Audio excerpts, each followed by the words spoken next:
Hello, humans, and welcome to another episode of Behind the Channel. On today's episode, a very special guest, a man that needs no introduction. He single handedly was destroying a CEO from a hammock in his backyard. What kind of business plan is that? Those were great times. And we're going to reminisce not only about those times, but also about Christmas time and the malls. Welcome, sir. How are you? Mr. Hammock Man himself is back. I'm doing well, Gen X Gamer. Thanks for having me on. I'm excited to be here. Oh man, thank you for accepting the invitation. Of Listen, course. you put out a video a long time ago that I commented on, and I reached out to you about. Is you put out a video regarding that? I think it was Stranger Things filmed at your mall, Yes. and Yes. and you did that walkthrough. And the inspiration actually for reaching out to you was that I watched the video, and I told this to the Rambling Man. I watched a video of the song "Everybody Wants to Rule the World" in an empty mall, and it just like gave me chills, and I was like melancholic and sad Yes. because the times that we have growing up in general in most parts of America no longer exist, right? And it was just kind of surreal. But I know that you had, those memories, and it's something that I wanted to share with people because not a lot of people talk about it. The this Christmas season for me is not the same without the malls. Absolutely. Yeah. Um, What do you remember about those times? I, like you said, it's almost kind of sad to think about, and I talked about it in my video. But my mom is no longer with me, and it's all about family. It's all about spending those times and going just being together, going and usually eating something. Maybe you get a cookie or an ice cream or something, and if you're lucky, maybe your parents will let you buy a toy. But just so many amazing experiences, and a lot of people, a lot of young people, I think, miss out on that today because it's just people are ordering things online. Yeah. Like, but yeah, the mall goes hand in hand with Christmas, at least for me. And Yeah. I yeah, mean, I it's not only getting a snack, but also I remember going to the mall. And then especially if my mom had to go buy some things, I would scatter over to the arcade, yes, right? And then yes, they would go shopping, they would be happy, and they'd give you enough money so you could be stuck in the arcade while they went shopping. That way you wouldn't bug absolutely. them. That was one We of the best things. we had a great arcade too, and everything. I remember um, one time me and a friend of mine went, and my brother was there too, and we actually a newspaper reporter was in there and came in and talked to us and took pictures of us playing the game Off Road with the Okay. had all the different uh, steering wheels, Wheels. and we actually Yeah. ended up in the paper like, for Oh, that's being in the awesome. arcade. Yeah, I had a picture of it at one time, and I haven't been able to find it. I think I might have lost it, but that was a really cool experience, and yeah. Yeah, I was a mall rat guy, so please indulge me. Don't worry, we're gonna talk about Amico, but first let me talk about the stuff I want to talk about Absolutely. because I know they're chomping at the bit. But I was gonna tell you, I was a mall rat growing up, right? So I started working when I was like 14 years old, and as soon as I was able to work legally, right? Because you remember you had to be 15 and a half, right, in order to work legally, at least at that time when I was growing up. So I worked as a cookie and a donut baker for like a year and a half before I was able to get a proper job at the mall. But once I stayed there, I worked at the mall for like 6 years, working through Wow. school and stuff like that. So the one thing also that people don't realize today because of cell phones, because of social media, is that was our gathering place. That was a town square, That right? was That Twitter. exactly, exactly. I mean, you would every Saturday you try to hang out there, and it was sort of like your home base. You from the mall, you go other places, or you would Yeah. discuss, you know, what what you were doing. How was it for you in high school at the mall? Oh, dude. not only was the mall the place where we went, exactly, like we would go and that would be usually the start of our night, but the mall was the place that I would always say that I was at if I was going somewhere else too, like somewhere I wasn't supposed to be, like, oh, my friends and I are going to the mall. And it's funny that you said, you worked there. Like, I actually worked at our mall too. My brother and I, one year, we were Santa's elves, like at the Santa Uh-huh. booth where the kids would come and talk, and I got to do the pictures and help do the line and stuff. It was such a great experience. All my friends would come in and see us, and yeah, it was. The mall was just. It was like the hub of our community, our friends and stuff. Exactly. But we would come there with our friends, and then we would go meet other groups of friends. You just never knew who you were going to see, and it was a fun experience. Yeah.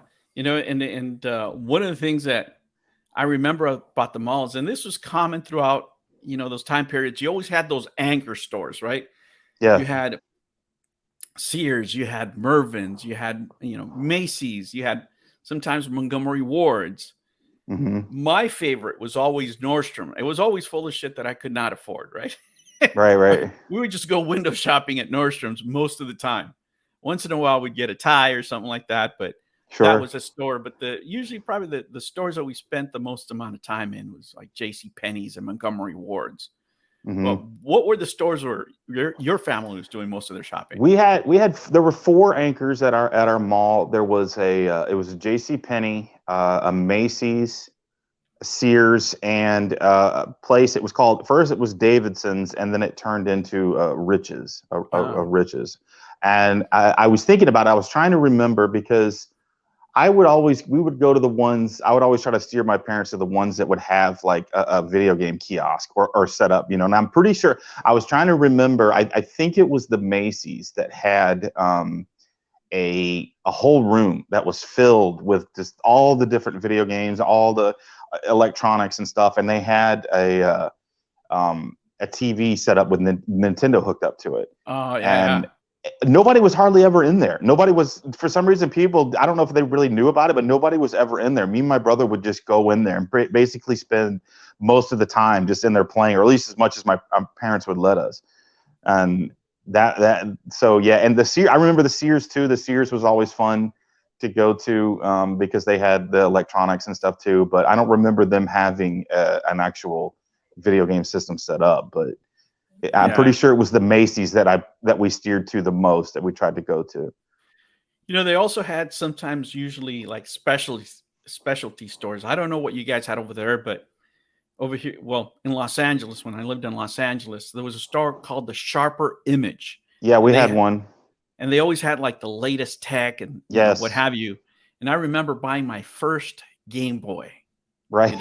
at that store. Like they had the Game Boy, and I bought it there. What were some of your favorites? I know we had a KB, um, the KB toys. I remember going in there a lot. And I bought quite a few video games and toys and stuff from that one. I do remember we had a Sharper Image, and I loved that store. That had like it was always like such futuristic things, Yes, stuff that yes, you really didn't need. It was like yeah, really, but it was so much. I don't even know. I don't honestly, like, I can't remember if I ever bought anything from in there, but I always wanted to go in there and just play yes, and have, because you could get your hands on the different gadgets and things. And there was that. I remember there was I got into music, and I remember there was a place called Tape World that sold like cassette tapes. And ah, I remember buying a Fat Boys.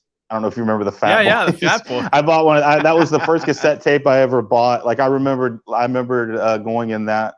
Um, I'm trying to remember. I know right outside the mall there was another place, because we had the Toys R Us, and we also had a Lionel Toys, and we would go to the Lionel Toys. I would always steer my parents to that one, because it also was another place that had like the video games set up.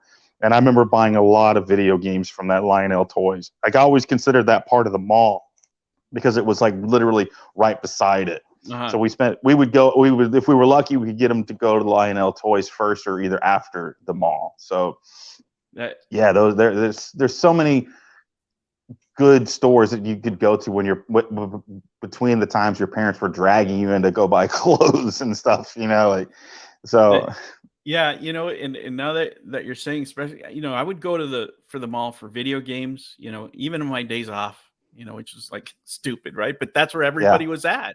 Oh, Uh, it was a great place. There was a yeah, laser tag place right by ours too, and we would go there and do a lot of laser tag too as well. And there was movie theaters. There was like 3 movie theaters right there. So it was just all we spent so much yeah, time there. yeah, Restaurants all around it. I mean, it was literally it was such a important part of my childhood. yeah. And for me, childhood, and then as I grew up into a teenager, because the one thing, Yeah, and you can remember this, there were certain stores that were famous for hiring all the cute girls, yeah, right? It was absolutely. like, Clay, what was it? Claire's, the Wet Seal, the Gap, Yep. what Oh is it? yeah. E-Spirit. I mean, like all the most gorgeous women in town were Yes. working at the mall. They were, And they were, and like the people that hired them knew what they were doing. oh Like they do. yeah. That's how you bring the guys in. Because you got the cute girls that everybody wants to come in and talk to. Oh, the guy at the the guy at the hot dog on a stick, right? Yeah, I don't know if you remember, they have to pound the lemonade, right? Yeah, And they have to wear the shorts. and, yeah, and the manager's just like, he would there all the cheerleaders were there, I yep. mean, there were your cheerleaders or on the dance team or something, but you know, maybe they would have like one, you know, uh that wasn't so A, aesthetically pleasing, right? But a token ugly. yeah, but all the rest, you had all Yeah, these, because the girls are about 17 years old, right? And we're yeah. like 14 years old Oh well, eating like you had 10 no fucking chance with hot them. You had dogs, no chance with them. But even if you could go, you'd just start fumbling your words. Your face would get red. It's Oh, we like, would just stare at them, watch oh, them me make, too. yeah, just Yeah. making that lemonade. Yep, dude. The music stores too. Like I remember at that tape world I went to, there was always hot girls working in there too. So it Yeah, was another reason they want to go in there. yeah, and and I really really miss it, and it reminds me of why, now we're going to segue into what everybody wants to talk about, which is the Amico. We have such strong nostalgic feelings for the past, right? Yeah, For all these things, because this time is never going to exist again for us again, right? Like I can't, unless I take people to the Philippines, they're not going to know exactly what it is that I'm talking about, because over there the right. mall life is very much still alive. I don't know how it is in your area. How is it in your area? Yeah, before we get into that, Uh, Miko, like we were talking about that earlier. The the mall experience where I live here in Indiana is still it's thriving and it's amazing. I need to do a video at the Fort Wayne Mall. Like it's impressive how busy it still is. It's not quite like it used to be. I mean, when it uh, was just packed, oh yeah. but it's still pretty busy. Like I've been like the mall that I went to, my childhood mall that where the Stranger Things was filmed at the Gwinnett Place Mall was dead. It's a dead mall, and it's not like that here at the Fort Wayne Mall. The Glenbrook Mall is the name of it, and it's amazing, and it's still you still get that experience. And my son loves going to the mall. He that's one thing he loves to do, and it's I'm glad that that's something that he can still experience because I know most of the malls throughout the country are just they're dead. There's no Yeah. reason to go there, and he loves going there, and I'm glad. It makes me happy to hear him when he says, "I want to go to the mall." Like, okay, let's go. Yeah, there is no So, sense of community in that sense, and it's hard yeah, to convey that to people nowadays. Even it when you is. see it in movies. I remember, working at a cookie shop right at the mall, Hmm. and this must have been Christmas 1984. Yeah, Christmas 1984. I'm working at the mall, and it's the 24th, and the mall is so busy that it's midnight and they still haven't Wow. closed, and I'm making the miniature chocolate chip cookies because we just have people trying to buy cookies as they want to go home, and they're shopping last minute. But I mean, it was packed, and this is back in Montebello, California. So, people exploit that in order to take your money, right? Oh Um, yeah. and I don't know, how up to date you are these things, but let me tell you right now what's going on in the community is you have DJC, right? You remember him, Oh, of and he's course. he's an investor and he's got his show promoting his show, and let me say there is nothing wrong with being an investor in trying to pump up your product as long Hmm. as you let people know, right? Right. But you can't hide it from people or try to minimize it and basically do the work of Tommy Tallarico. Let me ask you, when did you first hear about the Intellivision Amico? I heard about it the very first time Pat and Ian talked about it on the CU podcast. I've even though I've not been like a real part of the community, I've been watching the larger YouTubers like the Angry Video Game Nerd and Pat and Ian, all those guys. I've been watching. I just never was like a part of it. The Game Chasers, all those guys. I watched it, but until that first time I laid in the hammock, that was the first time I'd ever met you guys, and I started talking about it. But yeah, I mean, I knew about it pretty early on because I had followed the whole Coleco Chameleon story. So I was and that was such a thrilling ride that I was hungry for something new like that. So I was following it, but in my wildest dreams, I could have never expected that it would have gone the way that it was, and I would have never ever in a million years thought that I would have been a part of it. I mean, there's no way. No. And, But yeah, and that's when I first heard about it. Was the very first time they talked about it. I've been there from that point. now, I don't know if you heard, H Bomber Guy made a video about Tommy Tallarico and the oof sound. I don't know if you remember that he was taking credit for that. So I do, and I know that like Roblox had removed it or something. I yeah, don't know it's if like they're a still paid. using it or not. I think it's like a paid option now. But what he did is he exposed his business dealings and the credibility problem that he has. Right? Hmm. Because even from before, he's kind of known as like a bullshitter, right? I mean, I Oh know yeah, the Amico fans are not going to appreciate that, but that was kind of his personality out there. He just blow everything up, exaggerate, as the Amico fans like to say. But there's a point where you exaggerate so much that it becomes bullshit, right? But what he did, he really laid out his words throughout time, right? And I'll give you an example how this was presented with his own words, which was really effective. So he said that he had been on MTV Cribs, which he wasn't. really. Yeah, Right. really. So if you go on YouTube right now and type Tommy Tallarico MTV Cribs, there's a video there on his channel that says MTV Cribs Tommy Tallarico, but it's not, right? But you could say, well, he was just joking. It's his own personal channel. It could be a joke. But then he tells it to somebody that is interviewing him, right? Really. They ask him, hey, so were you on MTV Cribs? He goes, yeah, I was, the first time. And then there's another interview when they ask him the same thing. He goes, yeah, a couple of times. It reminded me of that Saturday Night Guy. Remember, that's the ticket? Yeah, that's the ticket. Yeah, I was a I lawyer. And then, the It military, sounds yeah. familiar. I can't I can't Yeah, it was a Saturday visualize it, but night. that sounds familiar. Yeah, it was a Saturday night character that every time he was in an uncomfortable position, he would lie. And That's totally Tommy.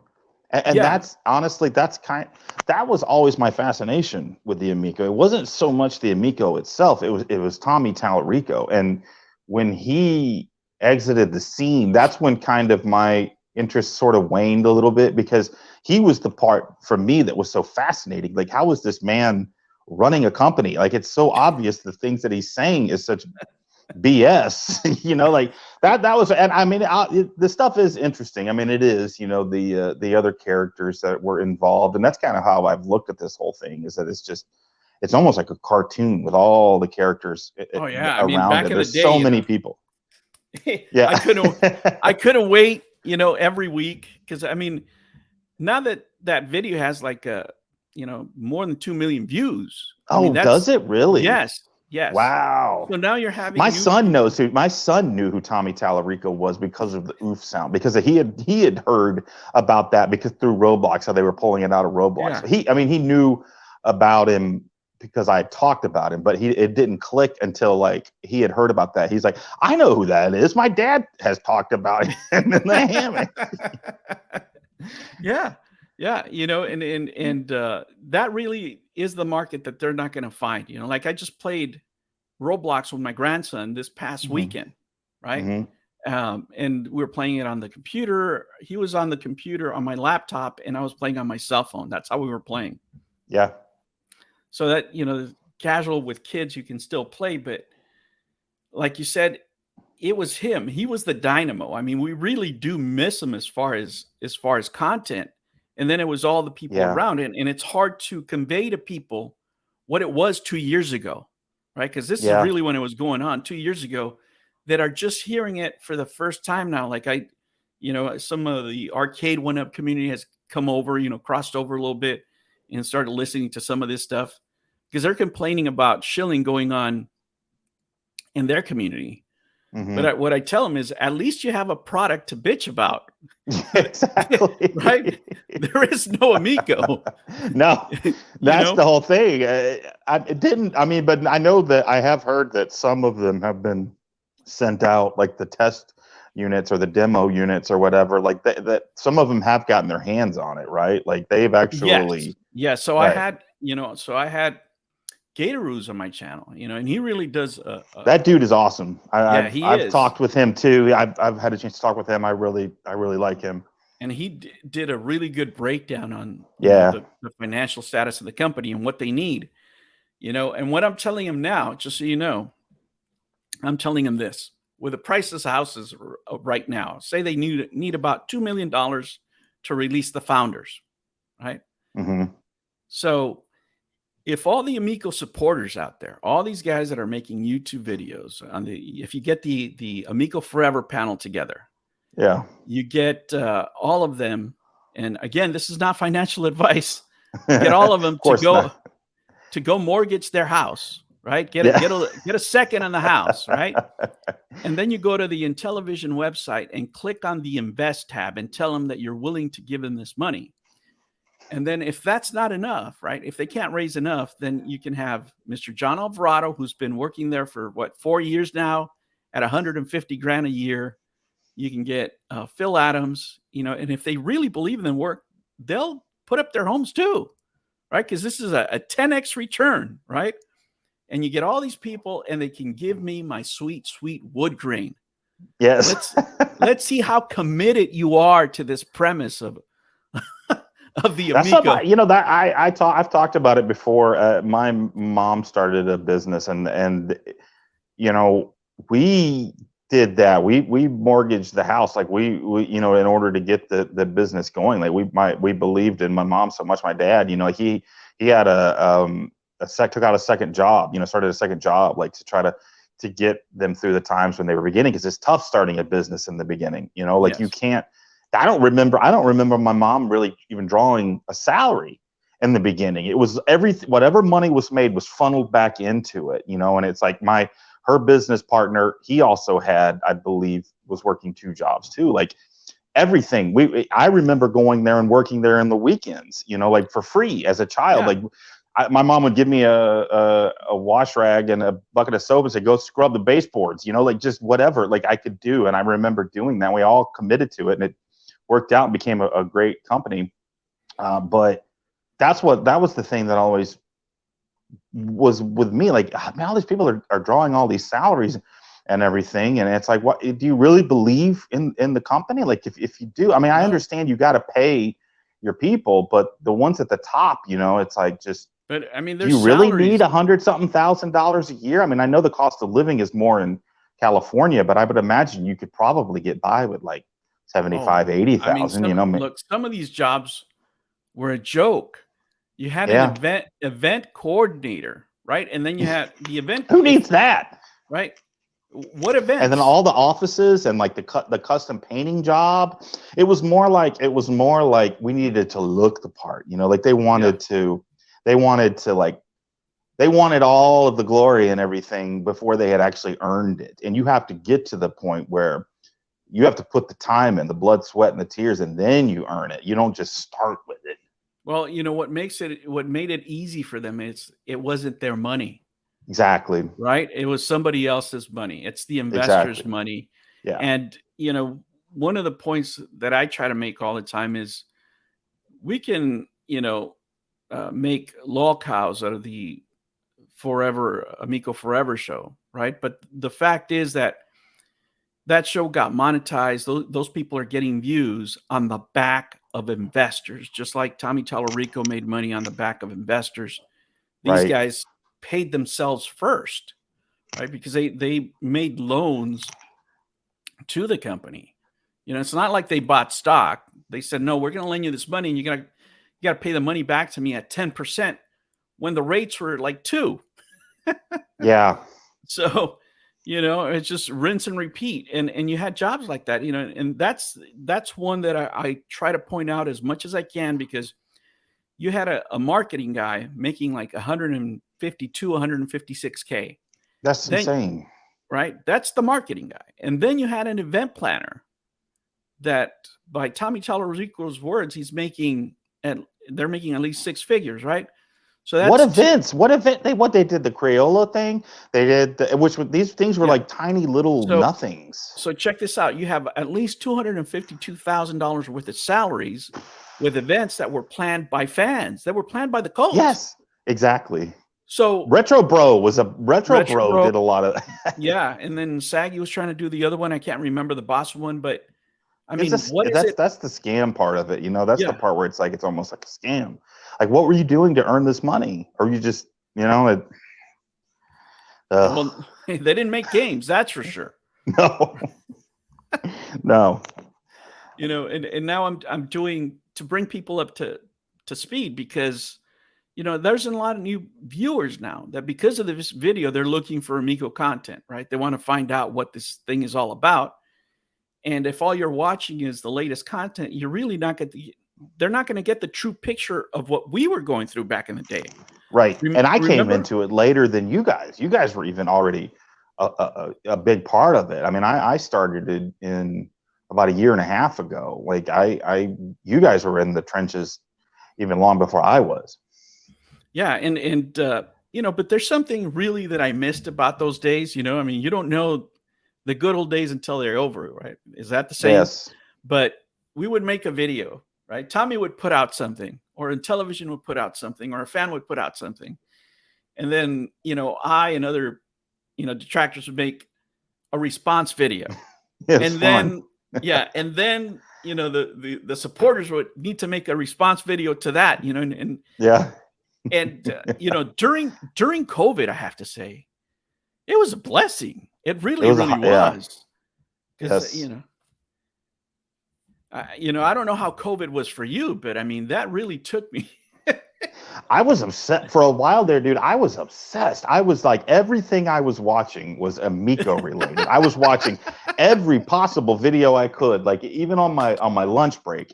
I would talk to my exactly. I would spend about 10 minutes talking to my wife, and then I'd be, okay, baby, I'm gonna get off, and I'd spend the rest of the hour looking at the newest Amico stuff, Yeah. And then just knowing that it was something I could go home and talk about, and that was the whole surreal part of it, was just that I got in the middle of it and was part of it too, and it was like it was like a dream almost. Like, I can't believe I'm a part of this insanity, and I would talk to my brother about it, or other people, and it's like I couldn't do it justice in the way that I was talking about it. It's like, if you weren't in it, you didn't realize how insane it was. And there was always something, all of a sudden something would come out too that would just blow your mind, and it would just double down on how much more insane is this thing. Like I remember how crazy when it was found out that they were using stolen artwork and stuff for the the video games. Like, it's like, really? Like, how much worse can this get? Like,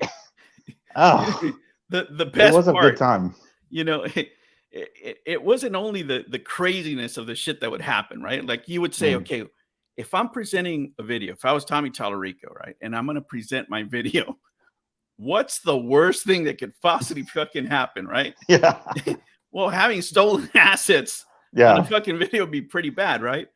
So then that happens, right? So you're just like, what in the fuck? You're ready to chomp on that, and Yes. you're making videos about it. And then somebody, and I call it the scamnosis, right? Is so is so far gone that they make an excuse video for this. Oh, this shit happens Yes. this happens all the time, It's just like what? And I found out later that like Tommy actually mentioned me by name. Yes. Retro Bro told me, and I'm like, what? Like, wow, like this dude is like really, he's really crazy. If he's like paying attention to some dumbass like me that's just in my hammer, and all of us really, like, dude, like you're a CEO of a company, like who gives a crap what we have to say, like this is Well, like, I mean, it was, this is what I try to tell people, that it was actually affecting his business model, because Tommy Tallarico, and this is just my opinion, okay, not financial advice, but his market was not the casual non-gamer, right? yeah. I mean, there's shit that he would say that was just like, hey, the non-gamers think really highly of our product. Yeah, what? Like, wait a minute, you mean the people that are never going to buy this shit feel really positive about it? Exactly. But what happens is that he was targeting the investor, right? So a Yeah. person like you, a person who has kids, who may have disposable income, right? Because if you look at it, just in a bubble, like if you put Rab, and you put Geeks with Cash, you and me and DJC in a room, we're pretty much about the same type of generation, or same Yeah. kind of people, right? And that's the prototype investor, right? That's the Mhm. ideal investor for Intellivision. Well, if you have potential investors, or people that look like potential investors, saying that you're, a scam and you don't know what the fuck you're doing, you got a problem, right? Yeah. You can't have your customer, right? Your target, your mark, you can't have them revolting. Yeah. And that's and that's the reason why he would go into all these places. Atari Age, Yeah. those are people with disposable income. They're in a computer, they're doing all kinds of stuff. So that's, even though we didn't see it at the time, I saw it little by little. It's not that I saw it and I discovered it right away. I think I made a video. Once I realized that, I made a video that we were not the customer, but the marks, like he was really looking for those investors, and he got them. Yeah. He got Half them of us. It was like, yeah. it's like right down the middle. It's like half the people either like completely follow Tommy and listen to every little thing he says and just are lockstep with him. And then you got the other people that just see it for the scam and the lie that it is, and are confused that, how do you not see this? Like, how are you not seeing what I'm seeing? And that was the part that was always so fascinating to me, was the psychology of it. Yeah. That's what I have been obsessed about. Like, it's just, I think it's, it's not only the scamnosis, but it's also, being part of something, like, oh, I know this guy that's an insider in the game industry. He knows about games. He's worked on games that I liked in the past.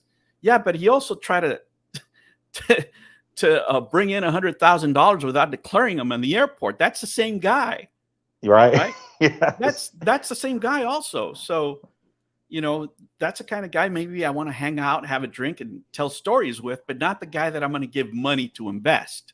No. Right? Because, like, for example, when that happened, that was like 12 years ago or something. So he was a full adult. Like, his character was developed. Yeah. Right. And if you think if he's willing to lie to the U.S. government to not pay taxes, yes, what the hell do you think he's going to do with your money? What's he capable of? What exactly? That's the part that was baffling to me. Is like, it's, how do you not see this? Like, how are you so cavalier with your money that you would just throw it away to an obvious clown? Tommy probably is fun to hang out with, and that's what it was, and that's probably a lot of what the guys are. Like, yeah, he probably would be cool to go out and have a beer and listen to his stories and laugh at him, laugh with him, but yeah, you don't trust him with your money. I mean, it's just like my best friend. I wouldn't give him money, like invested. Like, the guy's fun to go hang out with, but I'm not investing my money in you, dude. You're crazy. Like, you're a nut. You know, and we all have those buddies. You know, we all have those Yeah. buddies that are amazing to hang around with at a Yeah. bar, but you wouldn't trust them for shit. No, dude. What is it? What is the saying? It's like, I trust you with my life, but not my money or my wife. Is Yeah. what the saying. You know what I'm saying? I trust you. I trust you with my life, man. I know you got me. I know you wouldn't let me down, but I'm not giving you my money. And I'm not leaving you alone with my wife. You know, and that's at the end, that's kind of where you have to cash in your chips, right? Like he made all these promises. You know, he was telling people, I'm going to put you on this video game, or you're going to work with me on this, or we're going to do that. Yeah. On shit that he didn't even have contracts for. What is the thought process behind that? I mean, is it just, as I know, a lot of the way he thought was that it's like he would be positive and just will it into existence. You know, it's like the way that he was operating was like from 20 years ago, like where you couldn't go back and check the receipts of videos and stuff. Like he's operating in a world that was pre-internet, you know, like where you could probably say these things and you could get away with it, but everybody is scrutinizing every little thing that you're saying, and we can all go back and review the tape. You know, it's like it's right there, and I just don't understand it, man. Like I don't. It's a very strange way to run a business. You know, it's just. I mean, it doesn't make sense to me. Some personalities are like that. You know, I used to have a boss that he was just so good at bullshitting. You would just sit there and listen to him bullshit for the art of the bullshit.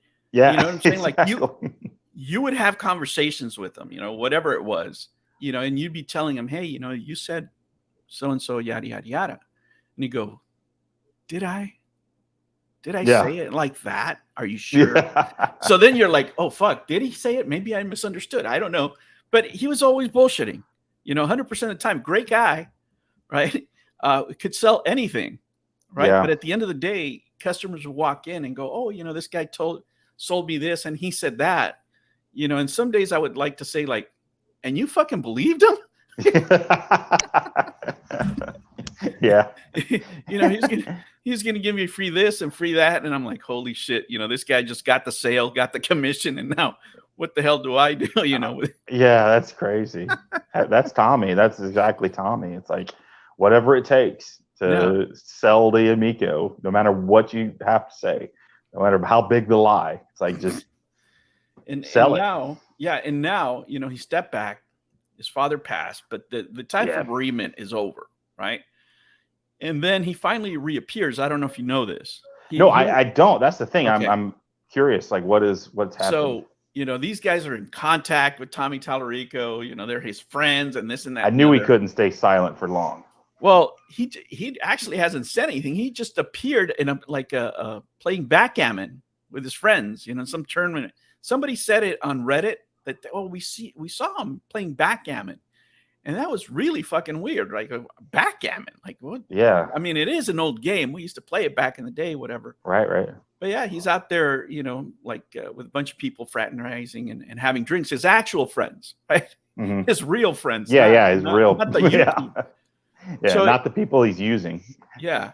So he's out there living his best life, you know, and all these guys, and these guys I really do feel sorry for, you know, the channels that got destroyed. I do too. Yeah, by believing in him, and now he's back, and probably what everybody wants that nobody's seen is this guy taking personal accountability, right?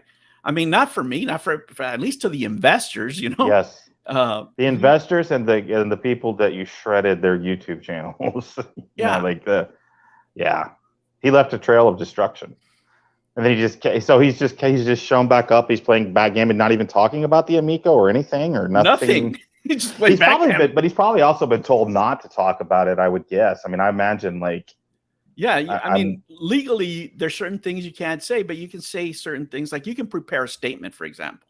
Yeah. You know, you can say, you know, even though things didn't go the way we foresaw, you know, my feelings are this. Yeah. I mean, you can have a prepared statement. You could do something, but at this point, especially after that video, oh my gosh, you know, that video should have been the video that Slope should have made at some point.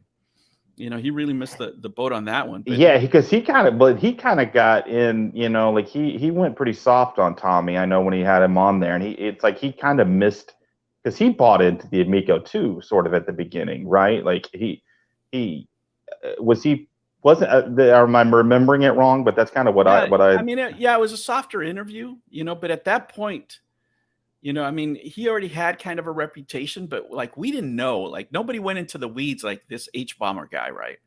Like Yeah, there's, I I'll need give to you an, see that video. yeah, Ninja Kitty was telling me about something about it. I haven't watched it, yeah. but yeah, he was So telling me. people that a woman that check this out when he got busted with the $100,000. Yes. What he did is he said, I spread it, through everybody. So that's why I didn't declare it because I spread through all my bandmates, right? So he's throwing them under the bus. He's basically saying we all did it, Yeah. right? Yeah, get them too. Don't just me. Jesus. And What a it's friend. well, I think it's kind of his character. He gets caught in a trap, and the first thing he tries to do is lie. Yeah. Well, but it's okay if you're lying to YouTubers. Nobody gives a shit. But to Homeland Security, Yeah. that's not a good idea. So then they were she mentioned you can go on Twitter or on Reddit and see it. They were like on a they got hit by the TSA too, or Homeland Security, in a watch list because they didn't know what was going on, right? And then all these years she finds out exactly what happened. And then she's telling the story of how, fresh out of college, somebody had to remind her that one time she got paid and Tommy made her split her salary between all the other soloists. I think she had to split it 5 ways instead of him paying. Yeah. I mean, the stories just get better. I mean, at this point, I don't see him coming back because now people that were reluctant to speak before, right? Like Slopes wouldn't have found any of this stuff out because Yeah, people no. just feel comfortable now talking about it. It's Right? safe now. Yeah, because I mean, somebody with a much bigger audience said it, and they detailed it, like they actually put proof. That's I've been waiting for that. Yeah, and you're getting me back into it now. I'm getting excited again. Like when we get done with this, I'm gonna watch that video. Because I just fell off on it because it was like the whole Tommy was gone, and it was just that was always the thing I was interested in. But that's the thing, when we were talking about this, it was like we were on the front line. We were getting just shelled and attacked and all this, and now it's like now there are people that obviously, I mean, bigger YouTubers, if they're talking about it now, like it's like how do you attack that? How do there's not a big enough of a person that's pro Amico that could go toe to toe with somebody like that. But it seems to me like they've probably kind of retreated into their own little community. I guess they probably aren't really interacting a lot with that. But I would imagine that there's people that have learned about it that are probably coming at them now and asking questions, I would assume. Yeah, So, and I mean, but I mean, the whole thing is insane, right? I mean, it is. even if I told you now, like if I was to describe to you right now what is going on, and I tell you, hey, listen, there's a show called Amico Forever that has to do with this console that raised about, I don't know, 15, 17 million dollars from investors that were promised that they were going to start seeing returns last December, so about a year ago, right? I want to put on this show, and what we're going to do is we're going to talk about this thing every week, and we're going to get a sample console, right? And we're going to pump it, and I'm going to get monetized, and you're going to, well, who owns this thing?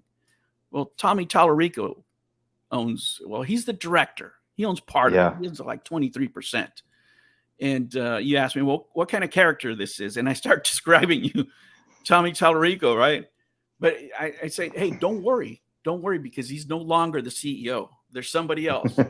Who is it? Who is it? Well, it's Joe Biden Jr. Because Bill Adams, he's like, oh, I'll get back to you next week, and then he walks away. He kind of just walks around clueless. And then people have to remind him, hey, you said that you were going to make an announcement 2 weeks ago. Oh yeah. Huh? Well, and he'll say some other, shit that is just going to make it for another 2 weeks or another month or whatever. Just kick the can down the road, and that's who's in charge. And then you have John Alvarado on the same on the same podcast, showing up in the chat, trying to, and a lot of people say, wait, in the Amico community say, well, he's, such a nice guy. Is he such a nice guy, or is he showing up for his paycheck? Because I mean, exactly. If I was making 150K on something that's not coming out, and if I had, I would keep it going as long as I could too. Oh hell yeah, just milking that shit. Where's the money coming from? Where's the money coming from? Are there still? Was there a new investor or anything, or is it just? Are they still just draining whatever funds they had? Because I thought the last I had heard, it was like they were supposed to run out of money like last July or something. Well, they let go a bunch of people. They have no offices anymore. Yeah, I did. That's true. There isn't anybody left, so the kids still the have low. some investor money. And then even in the papers that they gave to the government, they said they were going to pay themselves additional compensation the first quarter of this year. So they're already broke, and the little money they had, they were going to give themselves bonuses. Dude, what? Bonuses for what? I mean, you got to have the balls of an elephant, and these guys still try to show up. But I don't know, I don't know this thing, even though it's dying a slow, ugly death. I'm really happy that we had those times. Dude, during the brilliant. pandemic, it was amazing. Because I was working every day, but I was isolated, Me too. And that's pretty much the only entertainment that I had, like the only thing that kept my wheels kind of rolling. Me you too. know what I'm saying? It was, and I always talked about it too, and I remember talking about it, how silly this all was, and I understood how silly it was, but it was a great distraction from the craziness of the world, because we were dealing with the around that time, the 2020 election. So we had there was just so much stuff, just horrible things happening in the world, and with the pandemic, it was so funny to just be able to dive into this absurd topic and just nitpick the hell out of it. Yeah, I did, man. Me too, man. It really got me through some dark times of where I would have, if I hadn't had the Amico, I might have been a lot more depressed, because it just kept me. And I met a lot of great people, and that's, I've kind of missed that being gone the last few months. I realized how much I really got to like everybody, and you, Gen X, and the Geek Getaway crew, all them, and the one person I have stayed in touch with though is Carl. Carl and I still play. We once a week we get on the Xbox and we play and talk. So yeah. Well, that's pretty cool. I mean, everybody wants to see you back. I know that. So, I'm glad that you're thinking about the community still, and keeping absolutely. And I'll be honest, I'm in some of the live streams. I might not be chatting, but I do still watch you guys, and because I'm still hooked. I want to, and I want to know. I need to watch that video. I really do, and I want to kind of get back in it. Get the juices flowing, man. I'm telling you, you're gonna enjoy it. You really, really are. Yeah, it's exciting to think about.